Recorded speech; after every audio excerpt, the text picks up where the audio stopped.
Alors, commençons par la bonne nouvelle, surtout pour les supporters madrilènes. Jude Bellingham, de retour sur l'herbe à l'entraînement. Ça fait plaisir à voir. Ah oui, et c'est plus qu'une image sympa. Techniquement, c'est une étape vraiment clé dans une rééducation. Fouler la pelouse à nouveau, bon, ça veut souvent dire que le plus dur, le travail en salle, est passé. D'accord. Et que le retour à la compétition se rapproche sérieusement. Mais justement, ce retour sur l'herbe, est-ce que ça veut dire retour en match imminent?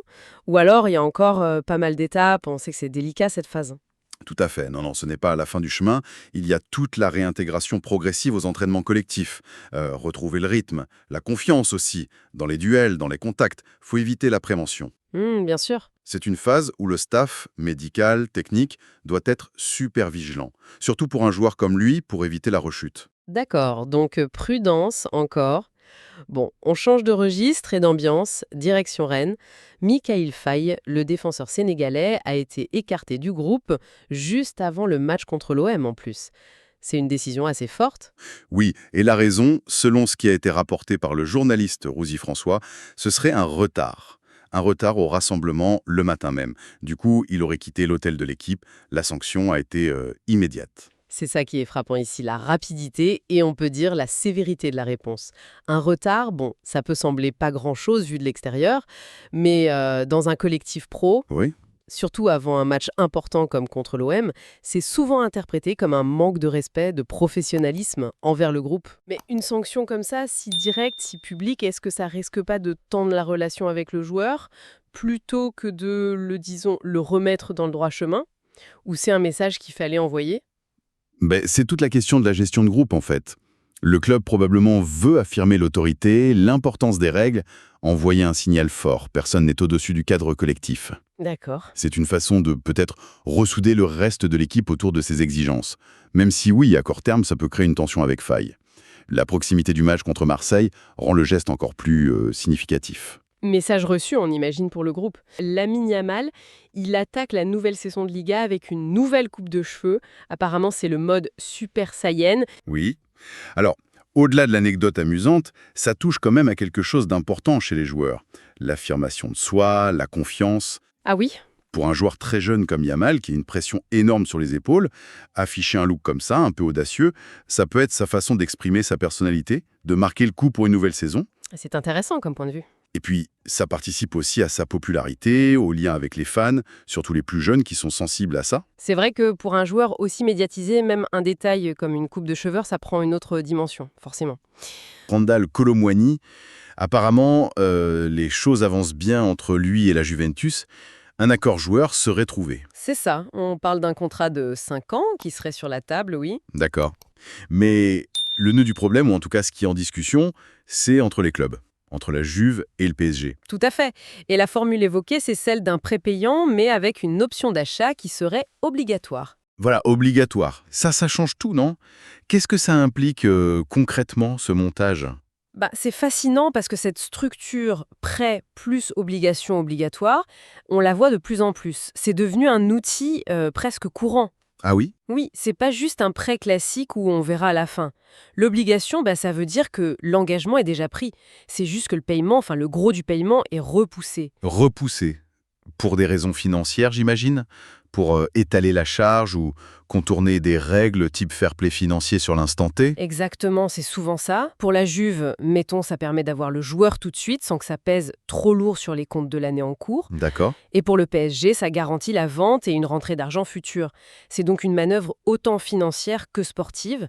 Le mot-clé, c'est vraiment ça, obligatoire. Je comprends mieux, mais alors, pour le joueur lui-même, savoir qu'il est prêté, mais qu'en fait il est déjà vendu, ça change quelque chose dans la tête, tu penses? C'est une bonne question, ça. Potentiellement, ça peut peut-être enlever un peu de pression immédiate par rapport à un transfert sec avec un chiffre énorme affiché tout de suite. Oui, peut-être. Mais en même temps, il sait qu'il doit performer pendant ce prêt pour justifier l'investissement qui, lui, est déjà acté. Donc il y a quand même une exigence forte. C'est un équilibre assez subtil, quoi. Intéressant cet équilibre. Bon, et si on parle de mentalité de durée, passons à Robert Lewandowski. Il a eu des mots assez marquants récemment sur son âge, sa motivation. Ah oui, très intéressant. Il a dit, je crois, beaucoup de gens parlent de mon âge. Je suis fier d'avoir 37 ans. Il insiste là-dessus. Oui, et il ne s'arrête pas là. Non, il ajoute qu'il est convaincu de pouvoir encore atteindre ses objectifs, qu'il a encore soif d'en faire plus. Il dit même ne pas être satisfait et que ça le rend plus fort. À 37 ans, cette soif, c'est quand même remarquable. Ah, mais complètement. C'est l'illustration parfaite de la motivation intrinsèque, vraiment poussée à son maximum. C'est ça qui fait les très grands champions. C'est ça? À un âge où, oui, beaucoup commencent à parler de déclin ou de fin de carrière, lui, il met en avant sa fierté, sa fin de succès qui est toujours là. Ce refus de la satisfaction, c'est souvent la marque des athlètes d'exception sur la longueur. On a l'impression qu'il se nourrit un peu des doutes extérieurs, non? Comme un défi personnel. C'est tout à fait ça. C'est une force mentale énorme de pouvoir transformer ces discussions sur l'âge, les critiques parfois, en carburant. Il se définit pas par sa date de naissance, mais par ce qu'il veut encore accomplir. Et sa capacité à y arriver. Exactement. Ça montre bien l'état d'esprit qu'il faut pour rester tout en haut, bien au-delà des qualités physiques pures. C'est ce qu'on appelle parfois le growth mindset, cette volonté de toujours chercher à progresser, même à 37 ans. D'accord. Donc, si on essaye de résumer un peu, on a d'un côté les montages financiers complexes du mercato, comme pour Kolo Muani, qui montre comment les clubs jonglent avec l'économie du foot, Oui, cette ingénierie des transferts. et de l'autre, cette force mentale incroyable incarnée par Lewandowski, qui repousse les idées reçues sur l'âge et la longévité dans le sport.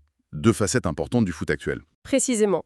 D'une part, la mécanique des transferts, toujours plus stratégique sur le plan financier, et d'autre part, l'humain, le mental, la résilience, cette fameuse fin qui permet de durer et de performer même quand le compteur des années tourne.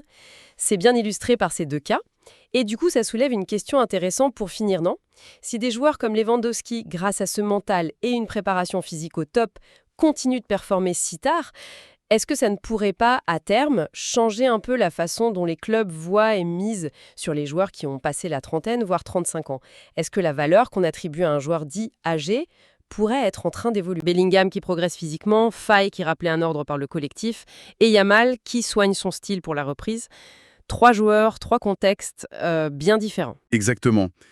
Et ces trois exemples, ils illustrent bien cette tension constante dans le foot pro, entre l'individu, son corps, ses erreurs, son style perso, et puis les exigences du collectif, de la performance. Hmm. La gestion du physique, c'est au millimètre. Les règles de vie commune, elles sont strictes, et l'image publique, elle est scrutée en permanence.